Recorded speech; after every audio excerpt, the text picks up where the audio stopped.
Nous sommes le 3 mars 2019. À 21 ans et classé 73e joueur mondial, Can Akouzu décroche son premier titre de champion de France chez les seniors. Pour arriver à cette consécration, le chemin a été long et parfois difficile. D'Haguenau en Alsace à Oxenhausen en Allemagne, en passant par Nantes et Paris, retour sur le parcours du jeune champion. Après ce dernier point contre Antoine, c'est vrai que j'ai compris que je suis devenu le nouveau champion de France. C'est quelque chose que je voulais depuis très longtemps, donc j'étais vraiment content de remporter cette finale et cette compétition avec une densité de joueurs très élevée en France. Dès le début du tournoi, je me sentais déjà très bien. J'ai commencé mon premier match sur Admir Durand-Spajek d'une très bonne manière. Et je sentais vraiment que je jouais bien, que j'étais dans une bonne période. Et ça s'est confirmé au long de la compétition, que j'étais prêt, j'étais déterminé à remporter ce championnat de France. Le jour de la finale, je me sentais déjà très bien. Je me sentais un petit peu fatigué de la veille parce que j'ai eu des matchs très intensifs, notamment sur Emmanuel Le Besson, où je l'ai remporté 4-3, et contre Alexandre Cassin en quart de finale où j'ai gagné 4-2. Donc je me sentais un petit peu fatigué de la veille, mais en même temps j'étais vraiment très confiant sur mon niveau de jeu, sur ma sérénité. Pendant cette finale, il y a eu beaucoup de retournements de situation. Je pense un des moments clés, c'était la prise du temps mort à 2-0, 4-0 avec mon coach Jérôme Richert, où voilà, on s'est vraiment dit qu'il fallait jouer point par point, se concentrer sur le point suivant et que le match pouvait être long, mais que si je faisais les choses bien, si je respectais la tactique et que je faisais vraiment les choses qui le dérangeaient, je pouvais remporter cette finale. Je suis vraiment content pour l'instant. Après mon titre de champion de France, j'ai eu une très belle surprise en arrivant. Il y a eu plus de 60 personnes qui sont venues célébrer avec moi ma belle victoire.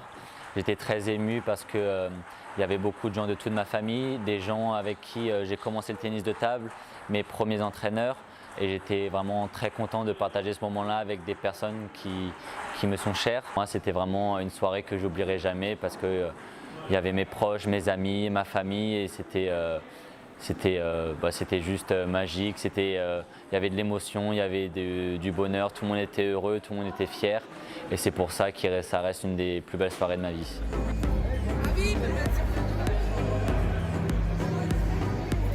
Ce n'est peut-être pas évident à imaginer, mais c'est ici que tout a commencé, dans la maison familiale d'Haguenau en Alsace. Can passe beaucoup de temps à jouer sur la table de ping située dans le garage. Admiratif de son père pongiste, il finira par le surclasser quelques années plus tard. Can, il croyait beaucoup en moi, ce que je faisais, ça touchait vraiment beaucoup et tout. Et on n'oubliera jamais, à chaque fois je lui disais, regarde le service que je fais faire le service, tu vas mettre la balle là. À chaque fois, il faisait ça, il disait, papa, un jour je pourrais jamais te battre. Et ça a commencé comme ça et ça a continué. Et effectivement, là, j'ai du mal à marquer 1 ou 2 points contre lui. Et c'est là que tout est parti. J'ai commencé le ping à l'âge de 7 ans grâce à mon père qui faisait du tennis de table. Enfant, Can s'essaye à plusieurs sports en club. Le basket, le football, mais il va rapidement s'inscrire dans le même club de ping que son père à Haguenau.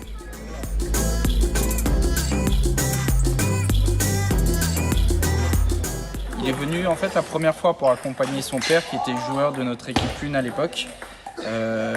Il est venu simplement pour l'accompagner, comme beaucoup d'enfants qui viennent avec leur papa. Je lui ai proposé une raquette, une balle et qui joue un petit peu. Et du coin de l'œil, je le regardais et je le voyais vraiment. Alors les petits jeux que je lui donnais d'habilité étaient vraiment très très faciles. Je me souviens encore, je l'ai emmené à une table, on a essayé de faire quelques échanges, il était vraiment plutôt à l'aise.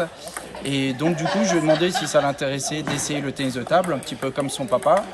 Il a accepté. Au tennis de table, ce qu'il aimait, c'est qu'il pouvait toujours rencontrer des gens un petit peu plus forts que lui. Donc la semaine d'après, il est venu au club, il a fait sa première séance, tout s'est très bien passé. Et à partir de là, tout s'est enchaîné assez vite. Il était très demandeur, il a voulu vite jouer tous les jours ou quasiment tous les jours. En petite anecdote, alors il avait que 6 ans, pour ceux qui le connaissent, Can est plutôt timide comme garçon. Il était tout seul chez lui et un jour je reçois un coup de téléphone en disant Julien, c'est Can, écoute, j'ai envie de jouer au ping-pong, est-ce que tu viens me chercher? Donc il avait 6 ans, tout seul il avait trouvé mon numéro de téléphone et il m'avait appelé pour venir le chercher. Donc à partir du CP, très vite il a joué le lundi, le mardi, le mercredi, jeudi. Et il était tellement doué que j'ai mis plusieurs choses en place autour de lui, des séances individualisées. Gian a toujours été super motivé, très facile à entraîner, il était toujours de bonne humeur, il avait vraiment envie d'apprendre et il demandait qu'une chose, c'était progresser au ping-pong. Donc sur l'entraînement, c'était vraiment c'était un bonheur de l'entraîner. Par contre, en compétition, là, c'était vraiment autre chose. Alors, peut-être parce que ça lui tenait vraiment à cœur, mentalement. Il ne faut pas croire qu'il est le Gian Akuzzu d'aujourd'hui. Il était mentalement plutôt très, très faible. D'ailleurs, beaucoup de personnes pensaient qu'il ne pourrait pas faire du haut niveau parce que, justement, trop de pleurs. Alors, comme beaucoup d'autres enfants de son âge, mais lui, c'était particulièrement difficile. Pour sa deuxième année, Jérôme Richer l'entraîne en plus au panier de balles et jusqu'à 2 séances le jeudi. À 9 ans, c'est tout naturellement qu'il entre au sein du Pôle Espoir Alsace, dont les entraînements se font également dans la commune d'Haguenau. Il a fait beaucoup d'efforts très tôt, très jeune. Il était déterminé à devenir très bon en senior et très vite chez lui, on a senti le fait qu'il serait prêt à faire beaucoup d'efforts pour arriver à faire une carrière vraiment intéressante dans le tennis de table. Donc il n'a pas très bien vécu forcément ses premiers temps à l'entrée au Pôle Espoir, avec l'entraînement tous les jours, avec supporter la pression des compétitions, les stages. C'était un peu compliqué pour lui, mais à chaque fois on sentait des avancées. Et donc on sentait qu'avec le temps, on pouvait arriver à faire quelque chose de bien. En 2008, Gian joue en club au niveau régional avec les seniors d'Haguenau alors qu'il n'a que 11 ans. Il remporte la même année un premier titre important en devenant champion de France Benjamin à Chalon-sur-Saône.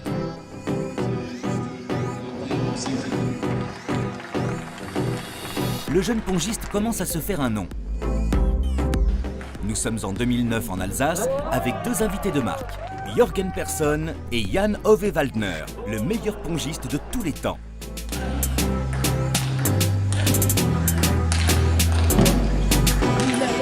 Pourtant très jeune, Gian va faire le show avec Waldner et lui décochera même une roulette.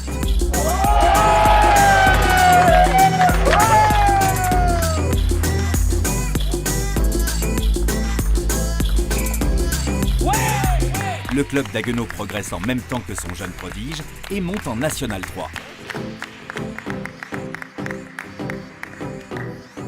Gian est âgé de 13 ans. Et après 3 ans passés au Pôle Espoir, c'est tout naturellement qu'il intègre le Pôle France à Nantes. Parallèlement, il rejoint le club d'Issy-les-Moulineaux en région parisienne.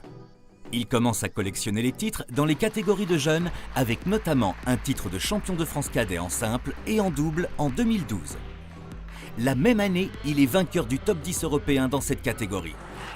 Quand je suis parti à 13 ans à Nantes où j'ai quitté ma famille, là je me suis rendu compte que ça devenait très sérieux.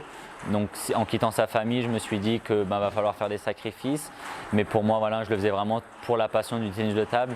Donc quand j'ai eu l'accord de mes parents, forcément j'ai pas hésité, j'ai sauté sur l'occasion. Et à ce moment-là, je me suis rendu compte que ça peut devenir mon métier, ça peut devenir sérieux si j'arrive à progresser. Et c'est ce que j'ai fait. Et c'est un choix que j'adore et que je regrette surtout pas. C'est quelqu'un avec qui on a eu des très bons rapports, même si quand il est rentré ici c'était très difficile pour lui. Il est rentré assez jeune, il est venu d'Alsace, donc les heures de transport étaient très longues.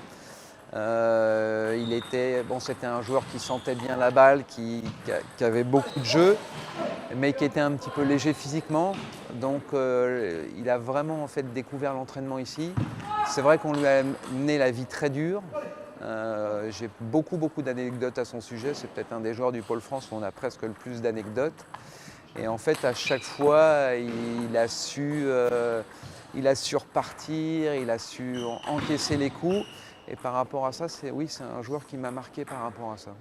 Toujours un petit peu à vouloir se dépasser. Donc ça, c'était vraiment un gros plus. Il rebondissait très bien après des défaites. Moi, j'ai des souvenirs en compétition qui ont été très difficiles avec beaucoup de balles de match qu'il n'avait pas transformées. Malgré ça, moi je me disais ça va être compliqué. Malgré ça, il revenait, il continuait à s'entraîner. Il n'était pas le plus fort à l'époque dans les jeunes français. On comptait, d'autres jeunes, on pensait que ça allait mieux tourner pour eux. Il a réussi à résister et il a vraiment bien progressé. Quand je suis arrivé à Nantes, j'ai dû faire un gros travail mental, notamment avec l'aide de Thierry Priou et Emmanuel Rachez. Et je pense que ça a porté ses fruits, notamment quelques mois après où j'ai remporté le top 10 européen en cadet. Et puis aujourd'hui, je pense que voilà, c'est une de mes forces où je suis vraiment capable de puiser mentalement. Et c'est vraiment un travail qui est dur parce que des fois ça ne vient pas tout de suite. Des fois on a toujours on peut appeler ça des petites rechutes. Et c'est quelque chose vraiment, le travail mental, c'est quelque chose à entretenir au quotidien, à cultiver. C'est vraiment beaucoup d'efforts pour progresser et des fois ça peut retomber. Donc c'est vraiment primordial de tous les jours travailler mentalement et c'est ce qui fait des fois aussi la différence sur certains points. Et c'est aussi ce qui a peut-être fait la différence sur ce week-end de moi au championnat de France où je pense avoir été bon mentalement et des fois ça s'est joué à quelques points et c'est là où au-delà de la raquette je pense que c'est plus le mental qui joue à ces moments qui sont très cruciaux. À 16 ans, il rejoint l'INSEP et signe son premier contrat pro avec le club de Rouen où il disputera sa première rencontre avec les professionnels en Pro B. Je me rappelle de mon premier match chez les pros, c'était en Pro B en 2012, dans le club de Rouen où je suis actuellement. J'étais remplaçant à la base, j'étais numéro 4 de l'équipe et ensuite le coach m'a mis pour le deuxième match et c'était moi mon premier match en pro où j'ai remporté mon premier match à domicile et mon premier match en Pro B. Et je me souviens c'était un moment qui était incroyable. Il y avait 500 personnes qui regardaient le match et pour moi c'était quelque chose déjà de très grand de jouer en Pro B. En 2014, après un passage d'1 an à l'INSEP, Can Akuzzu rejoint le Liebermaster College d'Oxenhausen, encadré notamment par Michel Blondel et Jean-René Mounier. Il y passe encore un cap dans sa progression, tant sur le plan technique que mental. Aujourd'hui encore, il s'entraîne à Oxenhausen avec tous les meilleurs, comme Simon Gauzy et Hugo Calderano. Quand je l'ai vu à Oxenhausen arriver, il avait envie d'aller au bout de ses choix. Alors il a eu une période d'adaptation qui lui a demandé quand même de travailler dur parce que je crois qu'il a découvert aussi une autre intensité à l'entraînement, un autre rythme de vie. Tout au long des championnats de France, moi je l'ai trouvé particulièrement solide, que ce soit sur le plan technique ou mental. Il a su identifier ses carences, ses insuffisances et je crois qu'il est prêt à travailler dessus. Il ne vient pas à la salle sans une idée précise de ce qu'il a à faire. Il vient avec des objectifs qui sont techniques, des objectifs de savoir-faire, de savoir-être. Et je crois que ça peut le guider et lui permettre d'accéder au plus haut niveau. Il a beaucoup évolué en termes de personnalité, ça c'est sûr. C'est un garçon qui a... Il y a quelques paradoxes parce que d'un côté, c'est un garçon qui est très gentil, qui est très agréable et en même temps, c'est un garçon qui est très déterminé, qui sait ce qu'il veut, qui est très engagé. Donc il a fait évoluer sa personnalité de façon positive et son jeu aussi, sa structure de jeu. Aujourd'hui, il a une base de jeu qui est assez solide, sur lequel il est capable de mettre à mal beaucoup d'adversaires, beaucoup de systèmes de jeu. Et ça, c'est lié à une évolution technique évidente. Aujourd'hui, il est quand même capable d'imposer à son adversaire un système de jeu particulièrement difficile à contrer. Et c'est ce qui fait qu'il a été champion de France, notamment l'année dernière, et qu'il arrive à tirer son épingle du jeu au niveau international aussi. Je crois qu'en tout cas, il a un potentiel particulièrement intéressant et je ne vois pas de véritable frein qui pourrait l'empêcher de rentrer, on va dire, à minima dans un top 30, un top 20 mondial. En 2019, après avoir joué 2 ans pour le club de Passau en 2e division allemande, puis à Pontoise également pendant 2 années, il revient dans le club de ses débuts professionnels et signe au SPO Rouen, dans lequel il joue encore à l'heure actuelle. Il y continue sa progression et intègre l'équipe de France qui se qualifie pour les Jeux Olympiques de Tokyo. 30e européen, 56e mondial,